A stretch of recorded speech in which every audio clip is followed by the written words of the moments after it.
This is CGTN, China Global Television Network.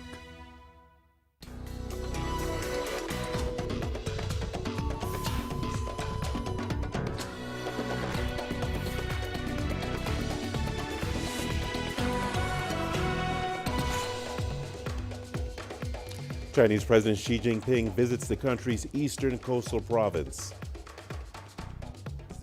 Ethiopia's prime minister vows to deliver a decisive victory amid mounting international concerns over Tigray region unrest. And Africa CDC welcomes advances in developing vaccines for COVID-19, but warns prevention measures must not be discarded. Hello, welcome to Africa Live. As always, great to have you with us. I'm Richard Ntal, live in Nairobi. And for those of you joining us from across the continent and around the globe, we thank you for joining us. Let's take a look at other stories making headlines across the continent. The world's largest free trade deal set to be initiated with the signing of the Regional Comprehensive Economic Partnership. And we examine the link between diabetes and COVID-19 deaths in Africa as World Diabetes Day is marked. Once again, welcome to Africa Live. So good to have you with us. I'm Richard Ntal. Let's begin with President Xi Jinping's visit to China's eastern province of Jiangsu. He used the opportunity to emphasize the importance of securing China's future through sustainable development and environmental protection. It's the president's first domestic inspection tour since the country's latest five-year plan was laid out last month. CGTN's Wu Haojun has this report. The eastern coastal province of Jiangsu, considered a key cog in China's Yangtze River Economic Belt Development Plan. During his inspection tour, President Xi said the environment and green development needed to be prioritized, as they are the foundations of sustainable, high-quality economic growth. The environment relates directly to people's livelihoods and happiness, and it affects the health of our next generation. We have to do this right. His first stop on the tour, Nantong City's Wushan. Wushan, which refers to the 5 mountains by the Yangtze River, has been built into an ecological corridor. In 2016, Nantong launched a string of environmental protection measures, including a fishing ban. She inspected local efforts to restore the Yangtze River shoreline environment. I've always had an impression of the great Yangtze River. It used to be dirty and messy, but now I'm seeing great changes. You all contributed to the effort. He also visited Nantong Museum, China's first public museum. A local industrialist and educator named Zhang Jian founded the museum in 1905. He's well known for promoting the revitalization of China through industry. Next stop, Yangzhou, a transportation hub, both land and water, which connects northern and southern regions. At Sunway Ecological and Cultural Park, the president heard about efforts to improve the Yangtze River shoreline environment and the cultural heritage of the area. He then inspected the massive Jiangsu Water Conservancy Project, the water resource center of China's south to north water diversion project Eastern Route, which is drawing abundant supplies of water from southern rivers and sending them to the dry north. She hailed the project, saying it was helping to address one of the country's most pressing issues. The Jiangsu inspection tour came after President Xi attended celebrations to mark the 30th anniversary of the Shanghai Pudong New Area, where he laid out his vision for Shanghai to become an icon in China's development into a great modern socialist country. Wajun, CGTN. Chinese Premier Li Keqiang has called for further solidarity and cooperation with regional countries to fight the COVID-19 pandemic and safeguard peace and stability. He made the comments in an online meeting with leaders of Japan, South Korea, and the Association of Southeast Asian Nations. Li said prevention and control measures have helped the countries fight the pandemic. He added the East Asia is expected to become the only region in the world to achieve positive economic growth this year.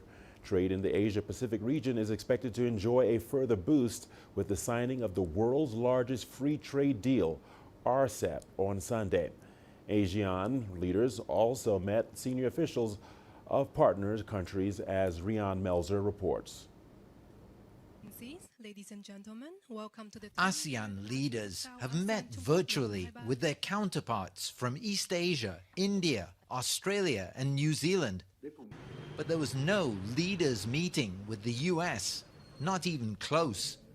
The US only put up National Security Advisor Robert O'Brien as their representative.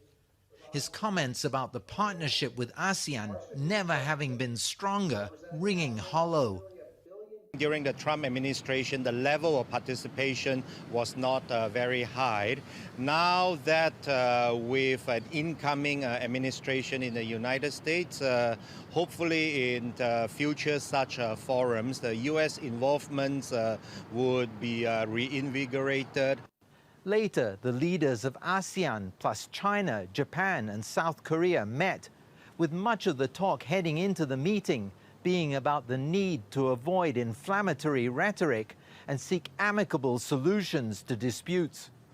Much focus was on cooperation to overcome the health and economic impact of the pandemic through closer collaboration, including looking at how to eventually safely reopen their borders to one another.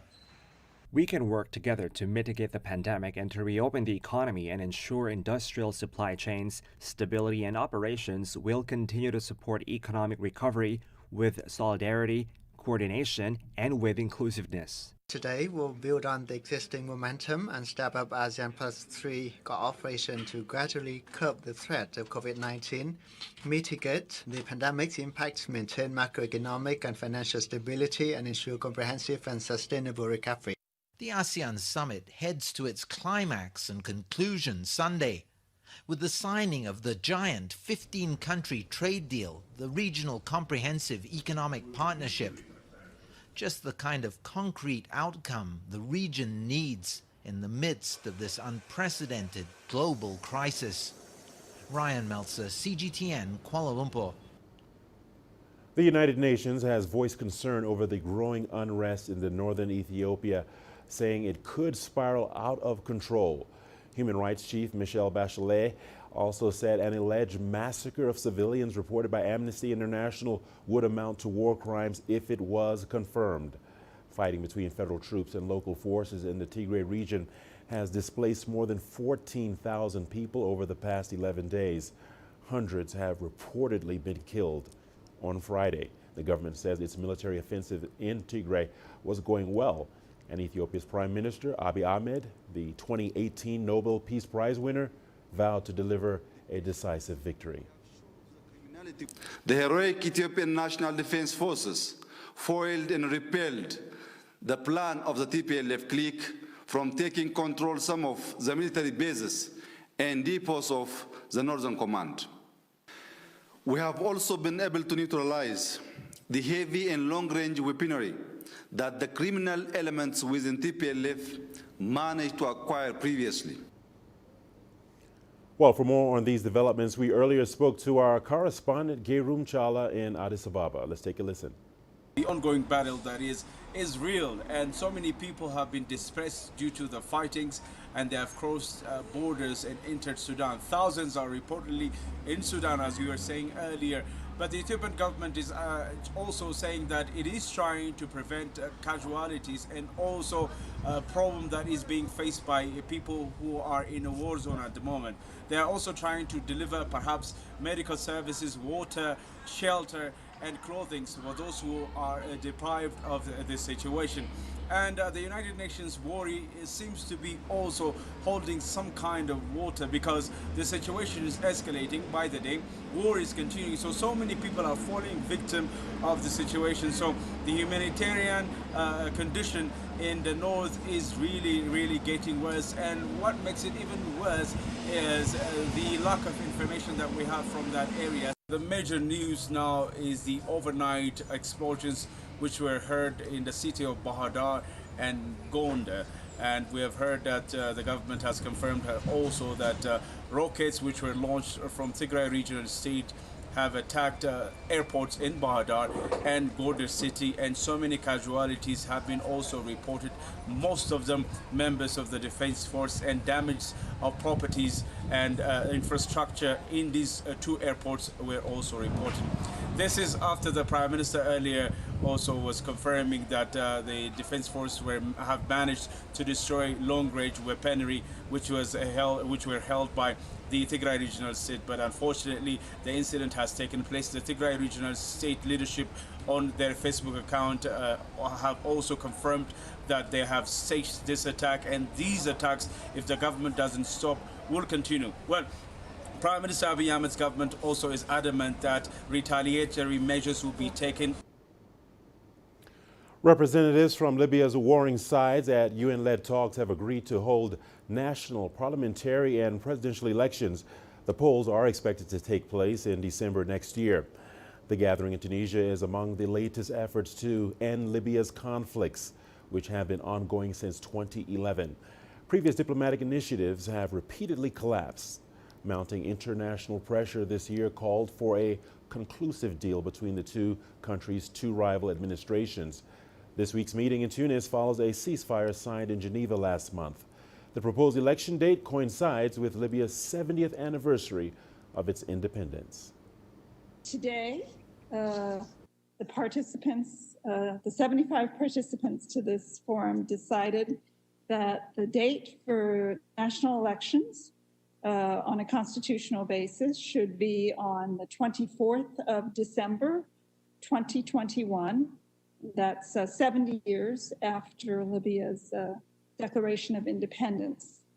You know, this is, I think, it's a symbolic day. It's a very important date for Libyans. Staying in Libya, the latest round of peace talks has been taking place in Sirte this week. The Libyan 5+5 Joint Military Commission discussed the implementation of a UN-brokered ceasefire. CGTN's Adel Al-Mahroui has the details. Libya military leaders from the Government of National Accord and the Libyan National Army have taken the first step to make Sirte the central city for Libya's transition. Sirte was previously on the front lines of the conflict. Their meeting was at the new headquarters of the 5+5 Joint Military Commission. It's the first time actually that the rival parties actually are sitting on the Libyan soil and discussing, you know, the peace process, which is actually something promising, and that we are hoping that it continues after this meeting. But we can say yes. If we can say it or describe it, we can say that it's a historic meeting. The two sides agreed to implement the ceasefire agreement into two phases, but without setting a time plan for either. We can say that's not concerning actually, because as we can see now, the peace process is going. But that doesn't mean that you know, we should worry about this, because as we can say that you know, both parties are now considering pushing the peace process forward, because the military action or the military solution is not, you know, feasible anymore. The military commission already agreed to clear Libya's main coastal highway from landmines, arms, and foreign mercenaries in the first stage of the ceasefire. The second phase will include retreating military hardware and foreign fighters from all demarcation lines. No concrete outcomes with clear timelines have been announced from Sirte's military negotiations. However, both Libyan rivals agreed to meet in the soonest possible time, which in itself is an achievement. It's an indication that Libyans have not yet given up on their negotiations. Adel Al-Mahroui, CGTN, Cairo. South Africa's President Cyril Ramaphosa has hosted his Malian counterpart, President Lazarus Chakwera, on a working visit. The purpose of the visit is to strengthen and deepen relations between the two countries. CGTN's Yulisa Njamela has more on this story. South Africa and Malawi enjoy cordial bilateral relations. On this working visit, the two presidents discussed matters of mutual interest bilaterally, regionally, continentally, and globally. We have emphasized the need to implement all the agreements that exist between our two countries, and we also emphasized the need for these agreements to transform the lives of our peoples when it comes to addressing the challenges that our two nations are grappling with: unemployment, poverty, and inequality. The two leaders were accompanied by senior ministers from their respective cabinets. They signed a number of agreements, including a memorandum of understanding on economic cooperation between the two nations. During our bilateral talks, we've agreed to enhance our cooperation in various fields of development, including trade, health, migration, and labor, for the mutual benefit of our peoples. And this has been cemented by the signing of a memorandum of understanding on economic cooperation. How the two countries can assist each other in tackling the COVID-19 pandemic was also top of the agenda. We deliberated also on the effect of the global COVID-19 pandemic, on how it is impacting on our two countries and our economies. In this regard, we undertook to continue with regional efforts towards devising a regional economic recovery strategy. These efforts will be linked to the promotion of intra-Africa trade through the African Continental Free Trade Area. During the deliberations, Malawi's President Chakwera also called for South Africa's support as he starts his duties as SADC leader. Malawi is an incoming SADC chair, while South Africa is an incoming chair for SADC's organ on politics, security cooperation, and defense. I have pledged Malawi's unwavering support to South Africa in international fora, such as the UN Security Council, where South Africa holds a non-permanent seat. Obviously, I will also need South Africa's support as Malawi assumes chairmanship of the SADC next year. In this regard, we will work together towards regional integration and support of key objectives of our region, SADC, and those of our continent through the AU. The two leaders also agreed that further cooperation in areas such as sports, culture, and recreation need to be advanced in order to bring the people of the two countries closer. Yolisa Njomela for CGTN in Pretoria, South Africa. The Africa Centers for Disease Control and Prevention has welcomed reports that Pfizer's experimental coronavirus vaccine registered an over 90% success rate. But the health body has warned this must not be a reason to neglect COVID-19 prevention measures. Here is CGTN's Gerun Chala with more. Africa has been involved in a number of trials for COVID-19 vaccines. A candidate developed by Pfizer and biotech is showing promising preliminary results. The interim analysis of one of the candidate vaccines that is under trial, and they reported an efficiency of about 90%. Again, I want to underline that this is an interim analysis. I know that it has been on the news. Our take is twofold, that this is encouraging news. It shows that a vaccine will be possible against COVID-19. Despite the possibility of a COVID-19 vaccine available across the continent, the Africa CDC warns the process still needs more time and patience. We have to be very, very careful that this message doesn't crowd the need to enhance and continue to enhance our public health measures, because it will take time before this vaccine is actually introduced on the continent. It is a vaccine that requires storage at -70. It is a vaccine that requires that you distribute it also through a very, what you call ultra cold chain facilities. Nkenga Song said Africa recorded an 8% increase in new cases over the past month. And the breakdown by region includes the following: 15% increase in Central Africa, 8% increase in East Africa, 10% increase in North Africa, 2% increase in Southern Africa, and 4% increase in West Africa.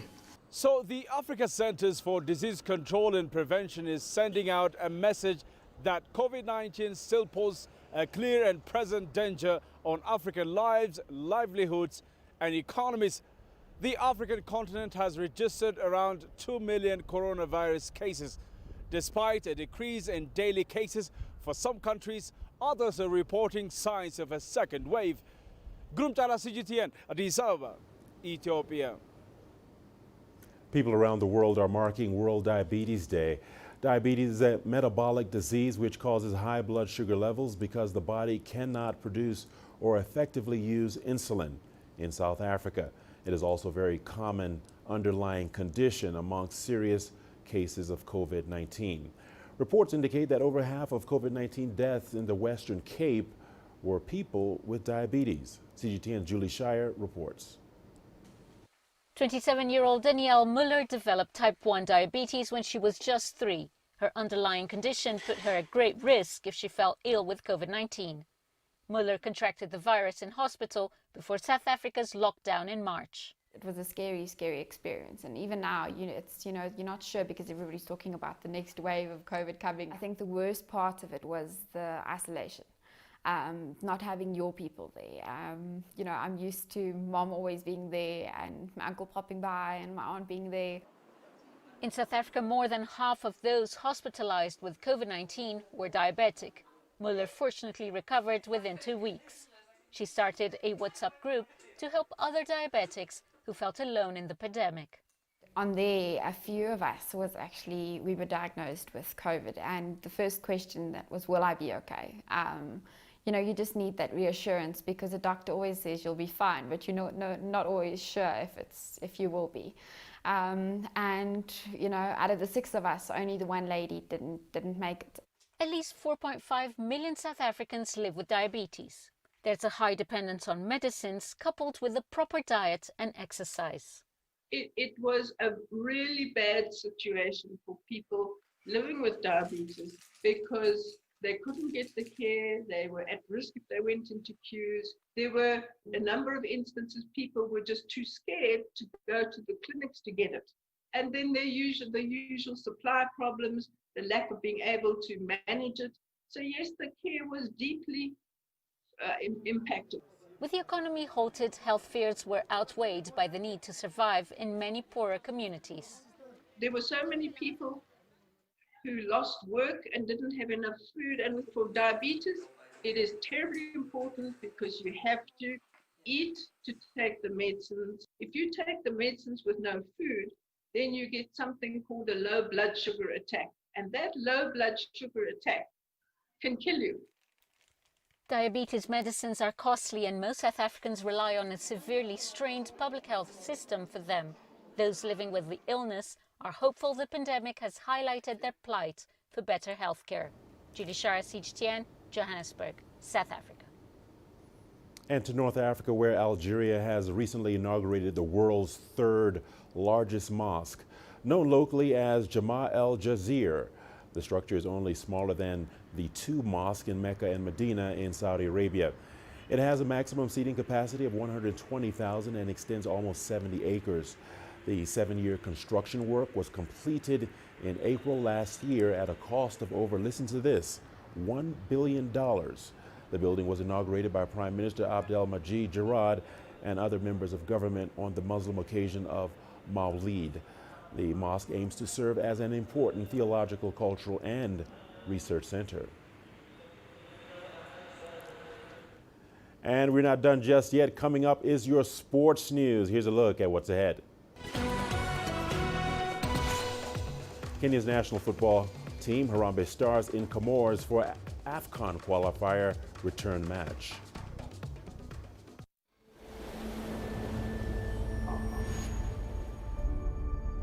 How would you create your legend? On the fields, on the tracks, in the arenas of Africa. Were you born to be a player? Could this moment be yours?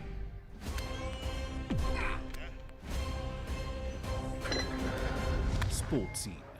Find your game.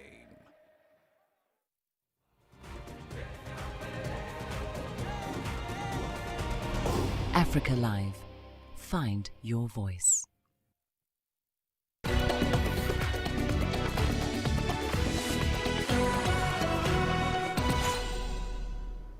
Welcome into Sport on Africa Live. Let's get started with football news, where Kenya's Harambee Stars safely arrived in Moroni on Saturday in time for their Africa Cup of Nations qualifier against Comoros.